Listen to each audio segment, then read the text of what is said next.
Quarto tópico, não importa se é verdade. Muitas pessoas falam assim, não importa se é verdade, o importante é falar, passar para frente. As pessoas, inclusive isso acontece bastante nas redes sociais, né? Eu coloco assim, manda um vídeo sensacionalista e escreve assim, olha, não sei se é verdade, mas julguem aí. Mas já passou para frente, sempre vai ter alguém que vai assimilar. Então nós somos muito prontos para... tem um verso da palavra de Deus, né? Aqueles que estão assim, ansiosos por novidades e tal, e quando recebemos algo que parece ser o segredo que só eu sei, ou que só um grupo seleto de pessoas sabe, eu quero passar para outras pessoas. É claro, geralmente temos dificuldade de passar o segredo do Evangelho, né? Comunicar o Evangelho para as pessoas, mas essas pseudo-verdades ou grandes mentiras, que seja, elas são muito facilmente comunicadas e assim, olha, não sei se é verdade, mas dá uma olhadinha aí. Poxa, verifica primeiro se é verdade. Já falou. Isso é importante, né? Porque tem muita coisa que, às vezes até é verdade, mas é importante. E aí ficamos enchendo a vida das outras pessoas com essas coisas. Pergunta A. Que fortes apelos condenam uma tendência perigosamente comum em nossos dias?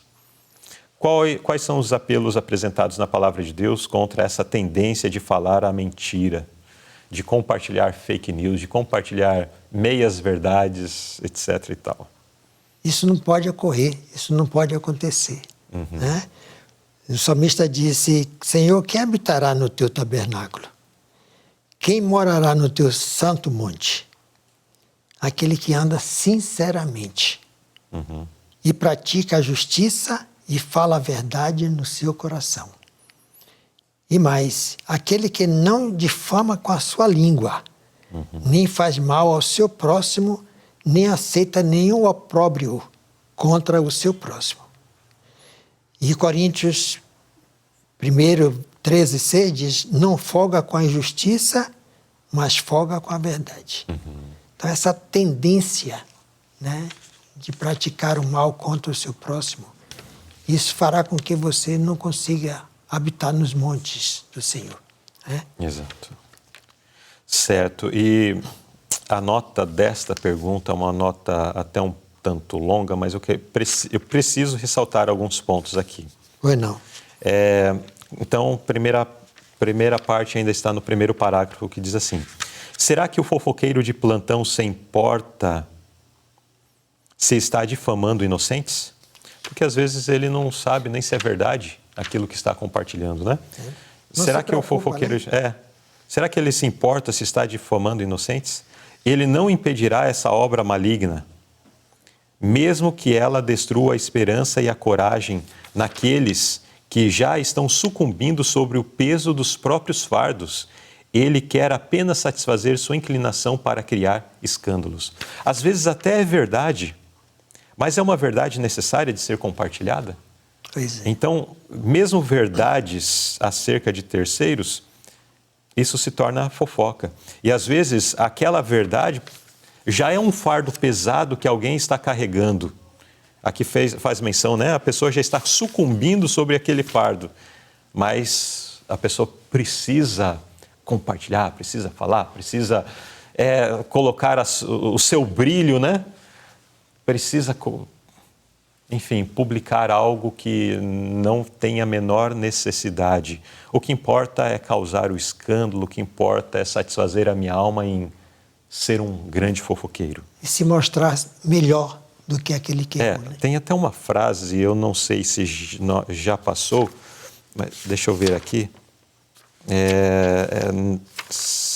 Nesta lição, que faz menção de que as pessoas que fazem isso, elas fazem para esconder os seus próprios problemas.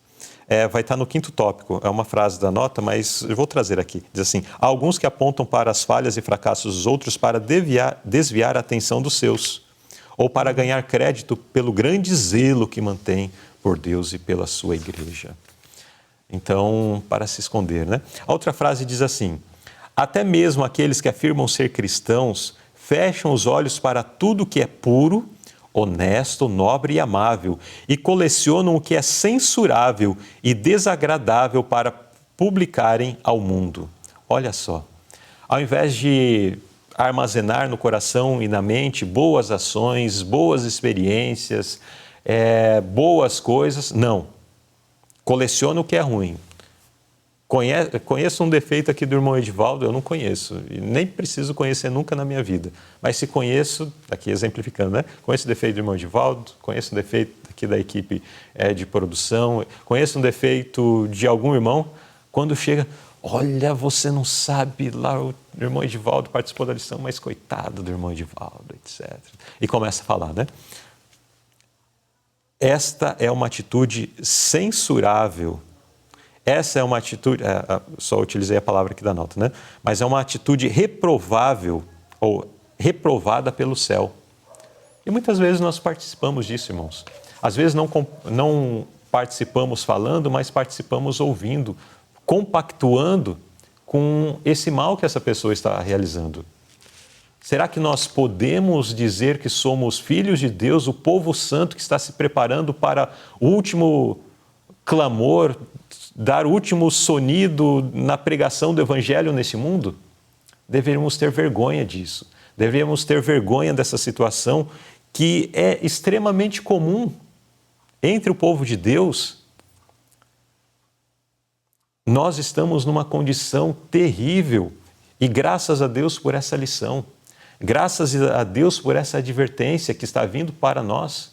Que nós sejamos muito incomodados pelo Espírito Santo em vista disso que nós estamos estudando, para que a nossa vida venha a ser transformada, para que a nossa vida seja de fato purificada desse mal que vai levar muitos, já tem levado muitos à perdição.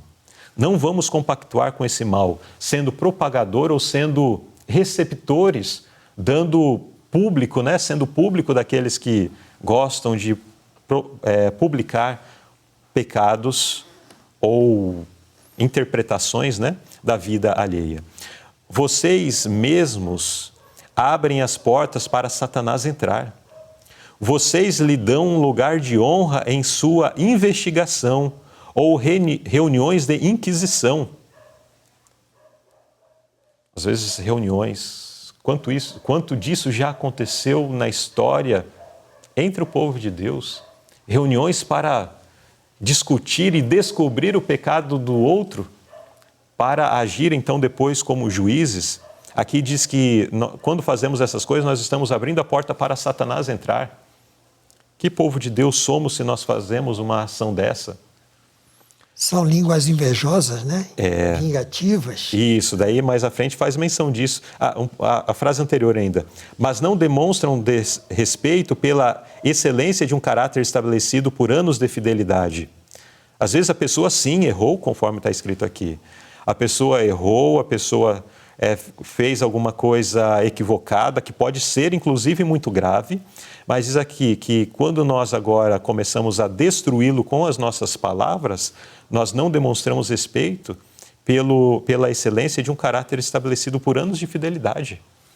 Daí a parte que o irmão estava mencionando. Línguas invejosas e vingativas pintam atos e motivos para se adequarem às suas próprias ideias. Eles fazem o preto parecer branco e o branco preto.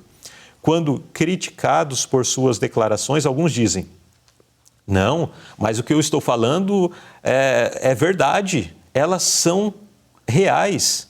Digamos que o fato declarado realmente seja verdadeiro. Isso justifica a sua atitude? Aqui é a inspiração que está falando. Será que justifica essa carnificina, participarmos dessa carnificina, ainda que os atos sejam reais? Não, eu vi com os meus próprios olhos, eu estava lá, eu vi que ele fez tal coisa. Aqui a inspiração diz que, pergunta, né? Justifica esse comportamento, mesmo sendo reais? Ela diz assim, é claro que não. Claro que não. E ainda continua. Se Deus juntasse todas as acusações verdadeiras que pudessem ser feitas contra o Luzerlei, contra cada um de nós, e as trançasse num açoite para me punir, para te punir, nossas feridas seriam maiores e mais profundas do que as que nós conseguimos causar na vida do próximo. E aqui é omitido o nome da pessoa que estava sendo julgado, né? Estava sendo objeto do escrutínio de outros. Mas continua. Se o Senhor manifestasse para com você a mesma atitude que você manifestou contra seu irmão, você seria... Já que começamos, vamos começar de novo. E a nota ainda continua. Se o Senhor manifestasse para com você a mesma atitude que você manifestou contra seu irmão, você seria fulminado sem misericórdia. Sua consciência não dói? Espero estar errada, mas acho que não. Às vezes a mente está tão cauterizada, acha que é tão correto julgar e destruir a vida alheia através de palavras, que às vezes a consciência já não pesa quando realiza essas coisas, né? Ainda não chegou a hora desse feitiço satânico perder seu efeito. Mesmo que o irmão fosse exatamente como você o descreve, o que eu tenho certeza de que não é, no caso aqui da experiência, mas ainda que fosse verdade, a sua conduta, ou a conduta daqueles que estavam acusando, da forma como estavam fazendo aquilo, ela diz assim, a sua conduta ainda seria injustificável. Irmãos, a serva do Senhor foi bastante clara ao dizer que quando nós nos envolvemos na propagação de erros, defeitos, pecados das outras pessoas que inclusive já estão sofrendo por conta dessas próprias faltas, porque o pecado por si só já é um fardo. Quando nós fazemos isso, colocamos mais peso nesses problemas, nós estamos abrindo as portas para Satanás entrar. Então, é uma advertência extremamente dura, mas extremamente necessária também para todos nós. Vamos controlar os nossos pensamentos, vamos controlar as nossas línguas, para que nós não sejamos agentes de Satanás, para continuar a obra de destruir pessoas, para continuar a obra de destruir aqueles que já estão sofrendo sobre o fardo, de repente, dos seus próprios pecados. Vamos ajudá-las, vamos socorrê-las, vamos fortalecê-las, vamos fazer a obra de Cristo. É isso que precisamos fazer para erguer os nossos irmãos, para erguer aqueles que já estão cambaleando sob os ataques do inimigo. Amém. Né? Vamos à pergunta B desse quarto tópico. Dos 7 pecados que Provérbios cita como abominações ao Senhor, quantos deles estão ligados às nossas palavras? O Provérbios 6, 16 a 19, diz assim, estas 6 coisas o Senhor odeia, e a 7ª a sua alma abomina. Olhos altivos, língua mentirosa, mãos que derramam sangue inocente, o coração que maquina pensamentos perversos, pés que se apressam a correr para o mal, a testemunha falsa que profere mentiras e o que semeia contenda entre irmãos. Uhum. Dessas que foram citadas, mais diretamente a resposta da pergunta, acredito ser a testemunha falsa que profere mentiras, a língua mentirosa e o que semeia contenda entre irmãos. Esses estão ligados diretamente, né, a esse órgão tão precioso, né, que nós temos na boca. Né, que deveria servir para a bênção, né? Para a bênção, né? Mas muitas vezes serve como agente do inimigo para a destruição. Pois é, né? Muito bem, então tivemos nesse tópico um apelo extremamente forte para nós. Não importa se é verdade. Para nós, povo de Deus, importa sim. Importa. Nossas palavras devem ser sim, sim e não, não. Mas ainda sendo verdade, daí até aqui talvez o título do tópico nos leva a uma outra reflexão. No sentido de que, ainda que fosse verdade, isso não quer dizer que nós precisamos ser usados por Satanás para fazer de algo que pode até ser verdade, mas usando das nossas palavras, destruirmos uma vida, destruirmos uma história, destruirmos alguém por quem Cristo morreu. Jesus, aliás, conversando com os irmãos aqui em Salvador, onde estamos preparando as lições desse trimestre, alguém fez um comentário. Satanás chama as pessoas pelos seus pecados. O mentiroso, o profanador do sábado, o desobediente, o assassino. Fanático. Ou fanático, ou isso, aquilo.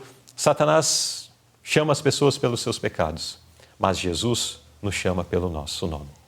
Então, Satanás, ele quer exatamente apontar os nossos defeitos, mas Jesus, ele nos chama pelo nosso nome para nos resgatar do lamaçal do pecado, para purificar a nossa vida, para fazer de nós pessoas importantes aí no seu reino. Então, ainda que seja verdade, para nós isso não importa. O que importa é nós nos auxiliarmos, ajudarmos uns aos outros para que possamos alcançar as moradas celestiais. Amém.